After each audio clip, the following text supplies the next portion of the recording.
भाई वो कुछ कहता कहा लड़का अपन बकलोल वाले की पतो ठीक मिलल बिया तरह कितना अम्मा जी के सेवा करती है बाबू कहा रे तारा से एगो पर्सनल बात कहे के बा। पर्सनल हाँ आगे पर्सनल तू है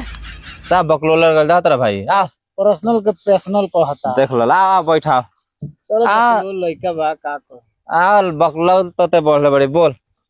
आ बेटा का खइलो ह लपसिया भात। लपसी भात खइलो ह हाँ पतो का बनौला हो दाल भात।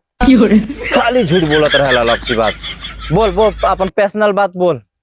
हई के हई हई हाँ तू का कहेला इनका के माई माई कहेला हाँ आ बाबू केकरा कहेला तारा के तई हमार का भइली ई तारो माई भैली। ए, हाँ ई तोर माई भइली हमार मेहरारू भइली ई बोल दलो ई तार मेहरारू भैली। हाँ आ हौ हई हाँ तोरा खाना निकाल के देला ऊ है आ तोरा के राजा जी के कहेला ऊ है तो बियाह केकरा से भइल बा हमरा से त मेहरारू केकर भइली तहार ए गधा हाँ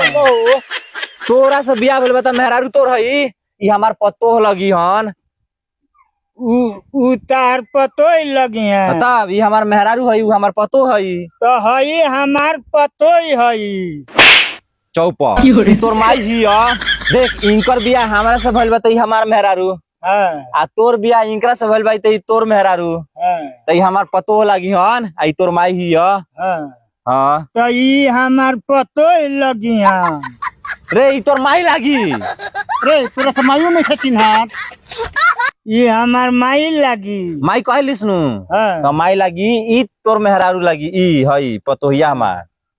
ऊ तार माई लगी ए हमार पतो लागी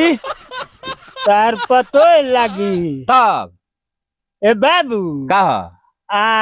हौ चाचा काल लगियन हो ई हमार भाई हवन तोर चाचा हवन तो हमरो भाई हवन ई हमार भाई हवन त तोर चाचा लगी हन हमार बच्चा लगी हैं चाचा